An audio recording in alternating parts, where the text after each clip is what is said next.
as we prepare to end the Skip Barber Championship this season. Well, last week we went to the home of the United States Grand Prix, and tonight we are going to come to the home of the Canadian Grand Prix. It's the penultimate round of the Skip Barber Racing School Championship, live from Circuit Gilles Villeneuve in Montreal. Don't go away.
Welcome back here to RaceSpotTV and iRacing Live as coverage comes at you from the Circuit Gilles Villeneuve in Montreal. Randy Cheneth, Alvin Yeves, Gilles bringing you all the action tonight.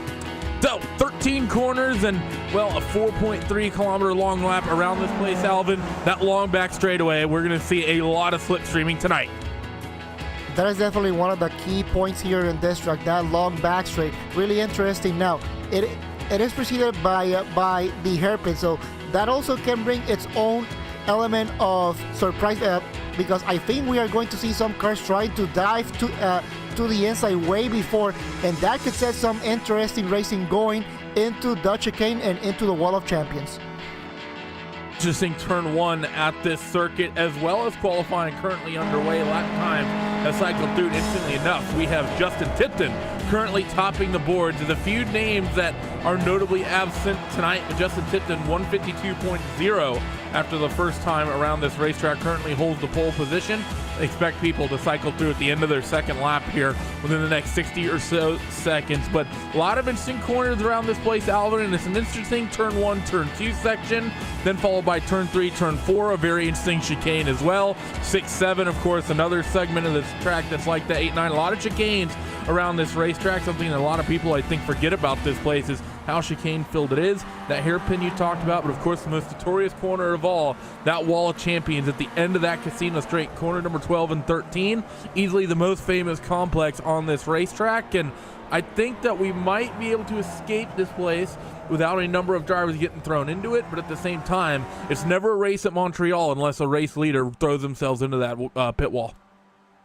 And if we go by any chance that the last race we got in here in the Skip Barbers, yeah, we had 1 or 2 drivers visit that Wall of Champions. But yeah, it is a really interesting track because as you cross the start finish line, you go into that turn 1, turn 2, 3 complex. It is a relatively open portion of the track, but as soon as you get past turn 3, it is pretty much a wall canyon that you really have to be careful because there is not really much of an escape road if you kind of mess it up just a little bit, and you really have to be careful, especially in these cars, considering there is no ABS at all.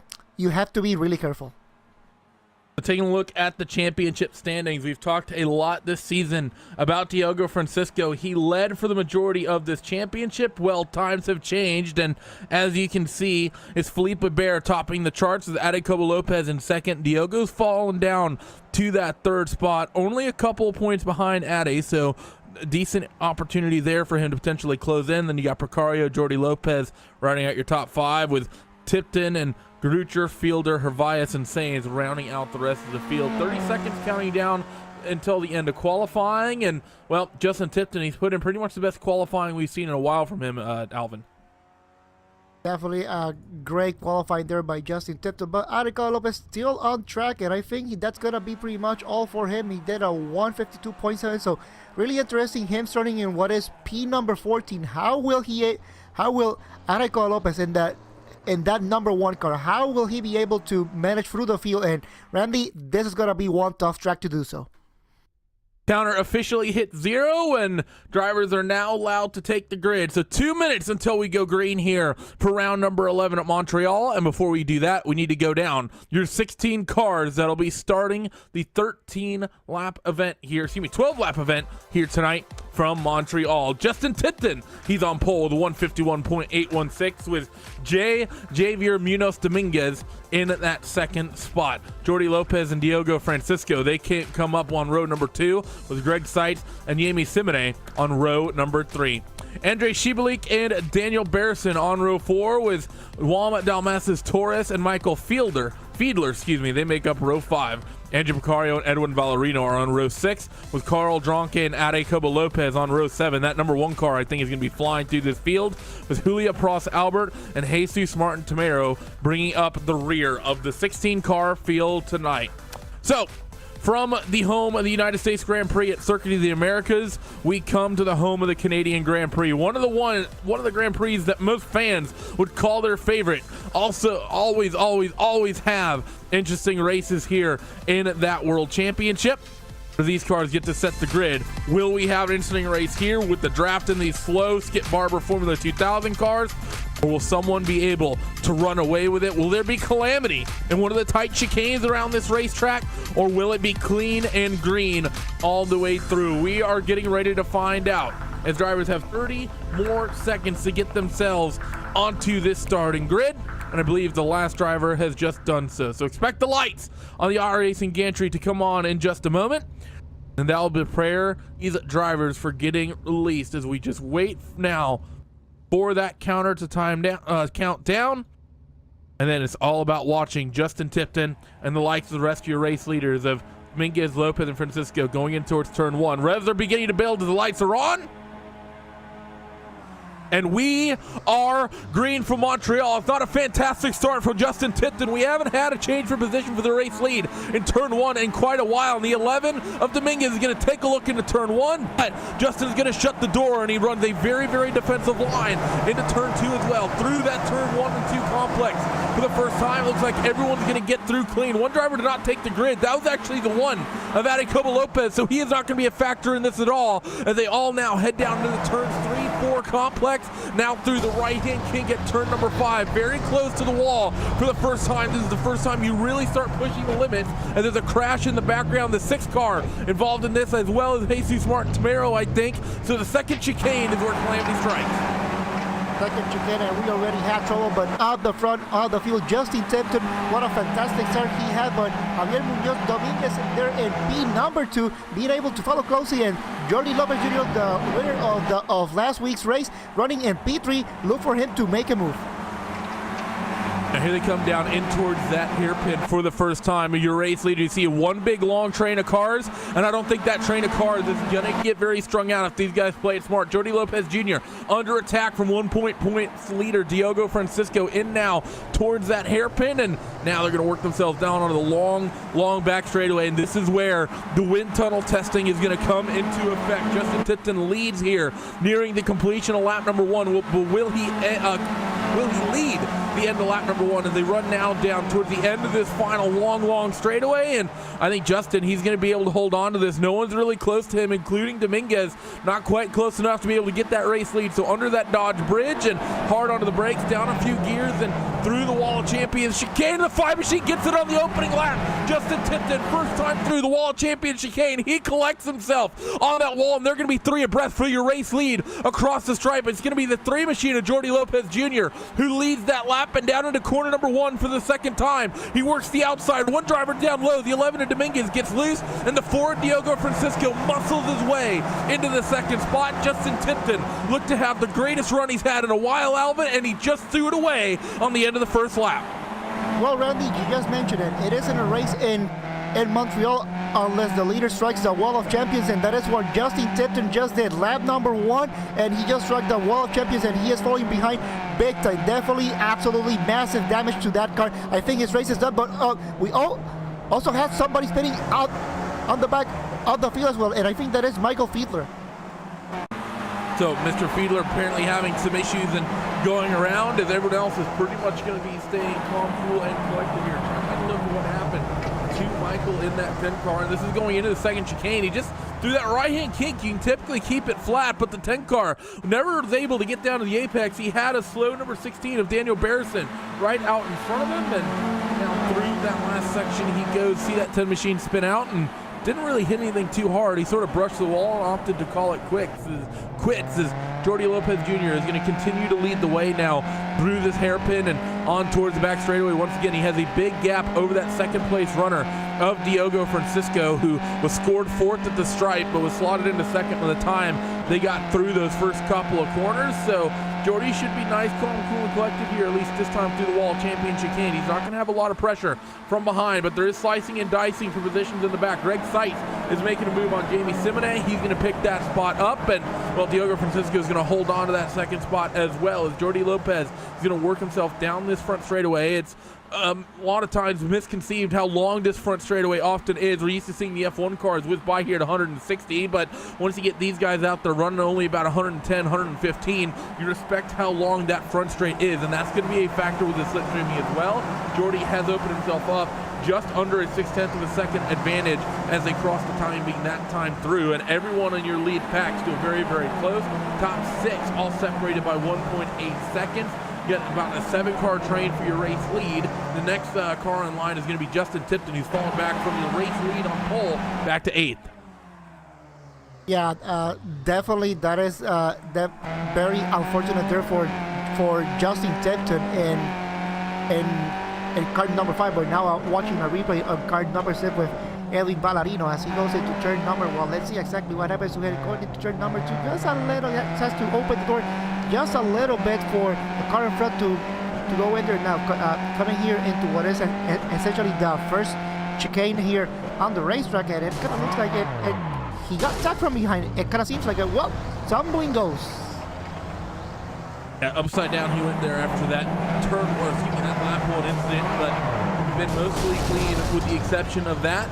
Basically people making individual mistakes such as Justin on now towards the casino straight once again, and let's see if anyone is going to get aggressive with the slipstream. It's going to be the 1/4 distance at the end of the lap here. Only 12 laps on the board, and that's what you expect given the lap distance around this place as they head now down towards that wall of champions chicane once again. Diogo Francisco closing dramatically with the slipstream. Not going to be able to do anything with it just yet though. 0.6 of a second pretty much last time through here, and they're now all going to hop the curbs. A little bit of a slide there from Diogo, and 4th place of Greg Seitz. He gets a big wobble as well, but is able to hold on to it. And coming now towards your timing beam at start finish, Jordi Lopez is going to look and say, well, that gap behind me just down that long back straightaway came down by a full 0.2 of a second. I think we're going to see Diogo Francisco really harassing that 3 car once they get into that wall of champions chicane this time through, Alvin. And now the question is, we had a crash there. Car number 9, Jaume Dalmacio had a crash going into turn number 2. Let's see what happened to him. The 9 machine, it would started at corner number 1, and I believe it started with a teammate, Jamie Simone. He tried to pass him on the inside in turn 1 and pretty much just ended up getting turned around. I think both of those cars should still be out and running. It wasn't too hard of a hit for either driver. It didn't look like it was race ending, but he still ends up facing the wrong way, and actually I think he might have a bit of steering damage, Judge Juan Torres, so he's going to be dropping dramatically to the back of the field is that number 9 machine. But keep an eye on your race lead. That 4-car Diogo Francisco doing a good job to manage the gap through that sort of 3rd chicane there. You see that 3 machine uses the curves a lot more aggressive than the 4 of Diogo Francisco. So Diogo maybe not quite having the suspension set up the way you would like. Now into the hairpin for the 4th time. This is where you're going to set yourself up for the run onto this back straightaway. It's hugely important for Jordi Lopez And for Diogo Francisco, all he has to do is not ruin the run through this, and he should be able to use the slipstream to reel this three machine back in. So underneath now, a couple of the bridges that line this, the first being the Bovada Bridge, then the next one should be that Dodge Dart Bridge down this long back straightaway. Diogo's going to cut out of the slipstream, likely trying to manage the engine temperatures and realizing things are still early. No need to go too aggressive this one. And now into the final corner they come once again. All top three, all just line astern, nose to tail, very close to one another. They get ready to come across. Now your start finish once again. Looking for battles up and down the field, Alvin, with some of these cars getting themselves into solo issues. We've lost a lot of the field and really not much fighting outside of this lead trio. And this race was going to be just a matter of trying to keep the car clean. And, well, we have seen a couple of cars just getting involved into issues as Diogo Francisco gets a look on the inside coming here into what is the first chicane, but decides to hold still for now. But yeah, this was going to be one of the main issues, trying to keep the car clean. This track is very unforgiving and you really have to be on your toes. Mistakes, you are going to pay dearly for them, and I think that for now, Diogo Francisco, he is doing the ideal race. Just stay behind Jordi Lopez Jr., try to measure where he is the strongest, where Jordi Lopez Jr. is the weakest, and then perhaps with 3 laps to go, try to attack. So race leaders now work themselves through that complex once again on the run down in towards the hairpin. Of course, those corners turn 8 and 9. Very, very tricky in their own right. And there's so many of the chicanes here. You come out on the exit so close to the wall. A lot of people know the Wall of Champions for that, but pretty much every single chicane, the way you exit the corner, you're basically brushing that wall with the mirrors if you're in a GT car, or in this case, those left or right side tires. Down the back straightaway once again for Diogo Francisco, nicely tucked under the rear wing of Jordi Lopez. And is he going to make the move this time? He looks to driver's left, and he's going to maintain some overlap here. So Jordi Lopez going to try to maintain the bottom line, and well, Diogo Francisco says this race more than long enough. Thank you, Jordi. I'm going to take the race lead through the Wall Champion chicane. Let's see if they get it through clean. A little bit of oversteer for your new race leader, Diogo Francisco. He is easily going to lead these guys to the line as the 3 of Jordi actually might look to push the issue down to corner number 1. He looks inside, but doesn't quite commit to it. I think he could have gone for it there. We've seen people in the past in this series get a little bit patient early on and not take early opportunities, Alvin, and the 3 machine definitely had an opportunity down there into 1. I think he's somewhat lucky that we're on a track like this where you have so much slipstream, but at the same time, when you have an opportunity for the race lead, I think you just need to take it. And I also think that for Jordi Lopez Jr., I think he had the chance also to defend that position going into the Wall of Champions, but he decided to be the cool person and just let Diogo Francisco lead the race for now. Now is the time for Jordi Lopez Jr. to do the exact same thing that Diogo Francisco did for the last 3 or 4 laps. Just sit behind Jordi Lopez Jr. Just sit behind Diogo Francisco, see where he is the strongest, and then try to attack if he wants to. Now through this complex once again, corners number 8 and 9, and on the run down in towards the hairpin. Normally you see this as a passing opportunity, but these cars can run through that 8-9 complex. It seems so stable that the hairpin really isn't a great place to make moves. Through now this corner number 10 on the racetrack. And of course, there's a slight little kink down this straightaway as well. That's corner number 11 as they work themselves through. Let's see if Jordi wants to take that race lead back, and it's going to be half distance at the end of this lap. Going to be lap 6 of 12 scored complete as the 3 machine of Jordi pulled out of the draft a little early and then looks up high. The 4 machine Diogo Francisco takes the line away, and Jordi had the opportunity but lifted way off the throttle. Keep in mind, the 2 machine of Greg Sykes, who's been running in 4th, because these guys are being so patient with one another, Alvin, has slowly clipped his way onto the back of that 3rd place car of Javier Dominguez. That said, he made a little bit of a mistake through that Wall of Champion chicane, and now that time is dropping the wrong way. But because these guys are playing so nice with one another, he's been able to reel them in. I think if you're these race leaders, the quickest way to run this racetrack is to leapfrog every single time you get to the end of the back straightaway. You lead this lap, I lead the next lap. That's the way you need to stretch gaps here, but these guys don't seem keen on working together like that.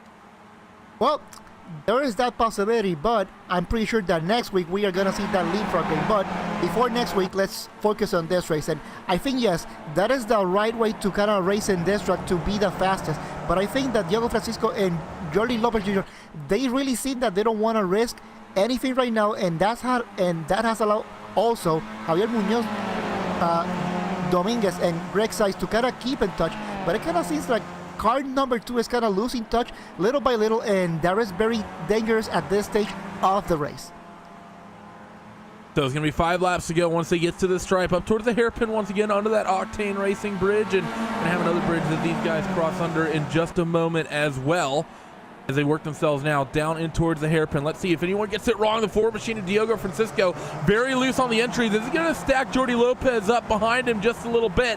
So I think that 3 machine in that ERT yellow and black car might just have a look down this straightaway. Going to pull out to driver's left here. They work themselves down the long casino straight once again. Diogo going to basically give the spot up and slot himself into second. Let's see if Dominguez is going to be able to mount a fight for second as they run down in towards chicane. Answer is going to be no. So Diogo is able to maintain that second spot for now as they hop the curbs at the Wall of Champions chicane once again. But Dominguez has a run coming out of that chicane, and he's going to look himself to the outside of turn 1. You can make this move stick if you can maintain good momentum up on the top side, because it spits you out into the inside line for turn 2 through turn 1, and the 11 machine of Dominguez has done it. He's going to take the second spot away, and Diogo Francisco goes from the lead to third in the matter of about 3 corners.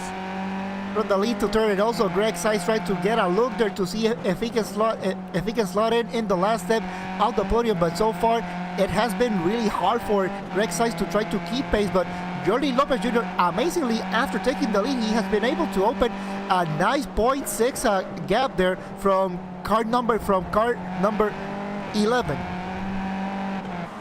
So through corners number 6 and 7, and coming now towards that 8 and 9 chicane once again. Dominguez goes a little bit defensive here as Jordi Lopez has been able to open up a bit of a gap because of that fact that that second and third place group was getting really aggressive through that opening complex. So let's see if that 3 machine has enough of a margin that he can maybe stretch something away. But that said, I think Dominguez might just be close enough to have a sniff of the draft, and that's really all you need at this place to be able to reel it in over the course of a lap or 2. Now in towards this chicane once again at corner number 10.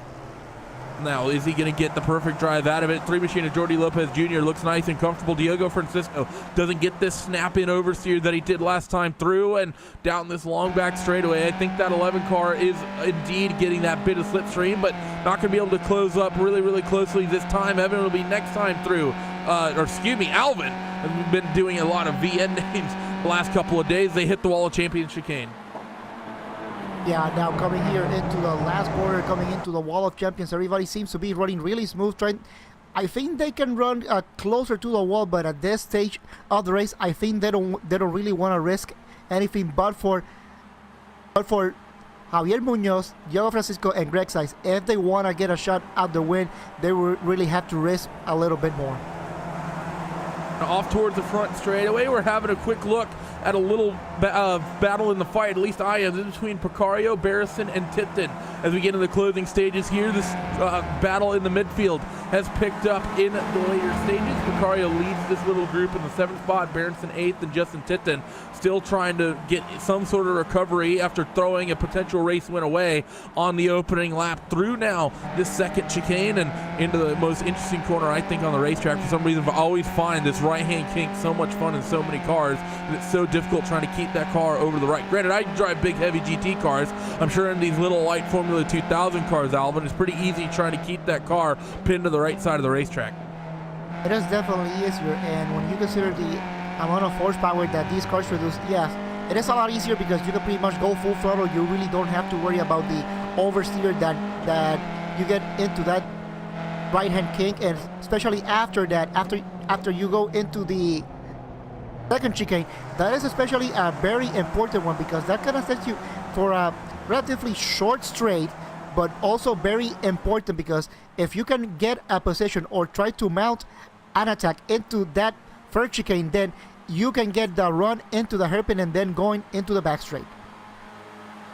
Talking about that run down the back straightaway, the 11 car of Dominguez is going to take a look on Jordi Lopez. Not going to go for it, though. He closed in, and then when he went and got out of the draft, he lifted way off the throttle. 11 car of Dominguez, though, not very good through the wall champion chicane. He took a little bit too much of a bite of that first curb and wasn't able to get to the apex of the second one very nicely. Because of that, he just gave up about 2 or 3 car lengths to that 3 of Jordi Lopez Jr., and I think Diogo could have potentially had an opportunity there, but didn't quite get the chicane right as well. And the 11 machine does a very good job through that corners number 1 and 2 complex to close that gap back down onto the race leader of Jordi Lopez, and now up towards the next couple of corners. That 11 car just needs to maintain the gap. No real big curves through this chicane here.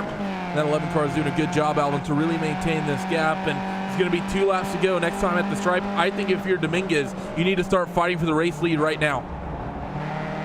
And I think now is the time to actually try to get that lead, because the more laps go by, we know Jordi Lopez Jr. is going to do anything in his power to defend that position. And yes, while car number 11 has been pretty much been there all race long, I think it will be really hard for him to try get past Jordi Lopez Jr. That being said, if P1, P2 starts getting too feisty, well, Diogo Francisco and Greg Seitz, they are right there as well. Let's see what's going to happen as these guys work themselves down on the hairpin. We've not seen any moves down at the hairpin just yet, but Dominguez is going to look to the inside of Jordi Lopez Jr., not quite able to get there, and Jordi's going to shut the door because of it. And now you begin the run once again down this long back straightaway. Dominguez has sort of ruined his race, his exit, coming off that corner. So because of that, Diogo Francisco might have an opportunity to make a move here for the second as they now head down towards this wall champion chicane. This time, I don't think he can be passive, and you see they're going to think about going 3 wide into the chicane. This is normally suicide to do this, and Jordi Lopez is going to back out of it, as well as Diogo Francisco. The 11 car keeps his foot planted to the floor. Because of that, he comes away with that with your race lead. Diogo Francisco is also going to keep the fight and the pressure up with Jordi Lopez Jr. run down into the first sequence of corners. We saw the outside reign supreme when Dominguez made this move. Let's see if Diogo could make it work down low. No, he's not going to be able to, I don't think, as the 3 car of Lopez is going to be so strong through the inside line of corner number 2. He's going to maintain that second spot for now, as Greg Seitz is still lurking there in that 4th spot. And now they work themselves through the middle of the racetrack, Alvin, coming to the white here. Next time past the start finish line, and Dominguez has been given a huge lead because of the aggression in turn 1. And what looked like a big mistake at the chicane ended up paying off for Javier Munoz Dominguez right now, leading the race and having a 0.7 second gap over Jordi Lopez Jr. And I think this is pretty much what he needed, because after they cross the start finish line one more time, it's going to be the white flag, and I don't think that Diogo Francisco is going to be that patient. Run down towards corners number 8 and 9 right here, right now. The 11 machine of Dominguez nicely hops those curves. 3 cars behind all do as well. But we now have to watch for the run down the back straightaway. How much is Jordi Lopez Jr. going to be able to close on Javier Dominguez, and what is Diogo Francisco going to do? If Diogo decides to take the fight to Jordi, I think you end up giving the 11 machine the win. But if he plays Linus Stern right here, right now, he might open up his opportunity to take that race win down this long back straightaway for the penultimate time. And let's see what's going to happen here, as just looking at the slipstream, everyone's remaining single file thus far. No one's closed up enough to be able to make a move, and because of that, Jordi Lopez is able to close the distance, but may not be enough. He needs to put in a perfect final lap around this place to have any hope. He needs to close the distance before the hairpin as they come across the timing being for the penultimate time. Coming here for the final lap, Javier Munoz Dominguez in the lead. That lead being cut to 0.25 seconds right now. Jordi Lopez Jr. doing all he can, but also Diogo Francisco not that far behind. Greg Seitz pretty much running in P4. I think there is not much he can do right now, but look for that battle for the lead. Javier Munoz Dominguez and Jordi Lopez Jr. Who's got it all?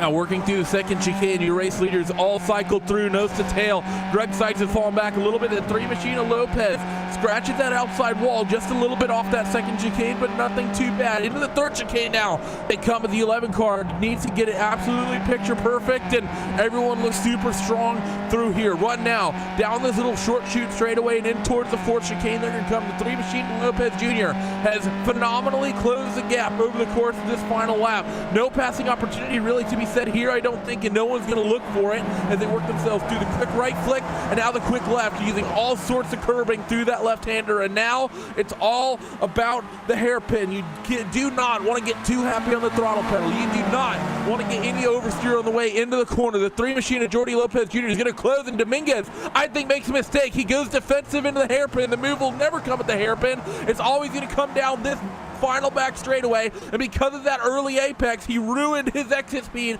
down this back straightaway. 3 Machine of Jordi Lopez, he's going to duck out to driver's left, and Dominguez is once again going to take the defensive line in towards the wall of champions. How is Diogo Francisco going to time this? Are they going to be 3 abreast through the final chicane? They're going to be so down this back straightaway. Who's going to end up being the beneficiary? 11th place car, or excuse me, the number 11 drops to 3rd as Jordi Lopez throws it into the wall of champions chicane, and he's going to win here at Montreal. Diogo Francisco overcooks it, and he might drop back all the way to the 4th spot as Greg Sykes in a phenomenal run to the finish. No, Greg's going to lift out of it for some reason, but Jordi Lopez wins here at Montreal.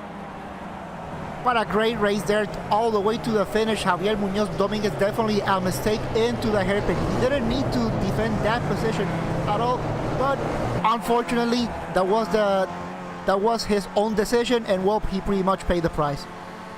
Paid the price for his own call. But with that, let's go down your post-race results after a phenomenal finish here at Montreal.